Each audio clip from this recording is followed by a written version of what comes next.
নমস্কাৰ, মই লীলা দেৱী অন্য এটা ভিডিঅ'লৈ আহিছোঁ। সকলোকে আন্তৰিক ধন্যবাদ জনাইছোঁ। আহি গ'ল চাওঁতে চাওঁতে বিহু, মাজত মাত্ৰ আৰু কেইটামান দিন আমাৰ বাপুতি সাহোন ৰঙালী বিহু। আৰু ৰঙালী বিহু বুলি ক'লে এনেই মনটো ভাল লাগে। ৰিণি ৰিণি বাজি অহা ৰিহাৰ্চেলৰ ঢোলৰ মাত যেতিয়া কাণত বাজে, নিজে নিজে মনটো ৰঙিয়াল হৈ পৰে। গতিকে মনটোক ৰঙিয়াল কৰি ৰাখক। আজি এগৰাকী গ্ৰাহক আহিছিল আৰু তেখেতে মোক এটা ডাঙৰ প্ৰশ্ন কৰিলে যে আপুনি বিশ্বাস কাক কৰিব। বৰ ডাঙৰ প্ৰশ্ন, বিশ্বাস কাক কৰিব। কিন্তু বিশ্বাস কাক কৰিব বুলি প্ৰশ্নটো কৰিলে উত্তৰটো একেটা আষাৰতে দিয়াটো টান। কাৰণ জীৱনত আপুনি বহুত মানুহক লগ পাব যিয়ে আপোনাক বিশ্বাস কৰাৰ পিছতো বিশ্বাসঘাতকতা কৰিব। কিন্তু জীৱনত এনে বহুত মানুহ আপুনি লগ পাব যে আপোনাৰ বিশ্বাসঘাতকতাই আপোনাৰ মনত দিয়া কষ্ট, আপোনাৰ মনৰ দুখ লাঘৱ কৰিবলৈ অন্য মানুহে আপোনাক সহায় কৰিব। ভালপোৱাৰ আদান প্ৰদানবিলাক তেনেকুৱা, বিশ্বাসৰ আদান প্ৰদানবিলাকো তেনেকুৱা।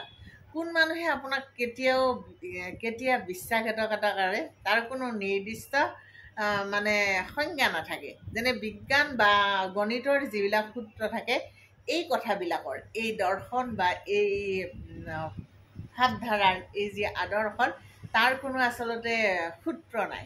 গতিকে নিৰ্দিষ্টকৈ আপুনি কাক বিশ্বাস কৰিব বুলি ক'লে উত্তৰটো দিয়াটো যথেষ্ট মুস্কিল। ব্যক্তিগতভাৱে মই নিজেও সেই কথাটো ক'ম। জীৱনত বহুত বিশ্বাসঘাতকতাৰ সন্মুখীন হ'লোঁ। বহুতে চূড়ান্ত বিশ্বাসঘাতকতা কৰিলে, কিন্তু তাৰ মাজতো এচামে মৰম চেনেহ আদৰেৰে সেই দুখ কষ্টবোৰৰ পৰা উলিয়াই আনিলে। সেইটো কিন্তু ডাঙৰ কথা। সেইকাৰণে বিশ্বাস আপুনি সকলোকে কৰক আৰু বিশ্বাস আপুনি কাকোৱেই নকৰিব। অৰ্থটো হ'ল যে বিশ্বাস এনেকৈ কৰক যাতে সেই বিশ্বাসঘাতকতা কৰিলেও আপুনি কষ্ট নাপায়। কাৰণ আপুনি যিকোনো সময়তে বিশ্বাসঘাতকতাৰ মুখামুখি হ'ব লাগিব বুলি আপুনি ধাৰণা এটা কৰি লওক। সেই জিলিয়াছ চিজাৰৰ সেই নাটকখনৰ ডাইলগটো মনত আছেনে? যে এই যে শেষ সময়ত কৈছিল ব্ৰুটাছ, তুমিও, কিমান আচৰিত হৈ কৈছিল তেওঁ শ্বেক্সপিয়াৰে, যে ব্ৰুটাছে যে সেই কামটো কৰিব কোনোদিন কল্পনাই কৰা নাছিল। ঠিক তেনেকৈ বাস্তৱ জীৱনতো আপুনি কোনোদিন কল্পনা কৰিব নোৱাৰা, যাক আপুনি কেতিয়াও বিশ্বাসঘাতকতা কৰিব বুলি মনলৈ ধাৰণা আনিব পৰা নাই, তেওঁৱেই আপোনাক বিশ্বাসঘাতকতা কৰিব পাৰে।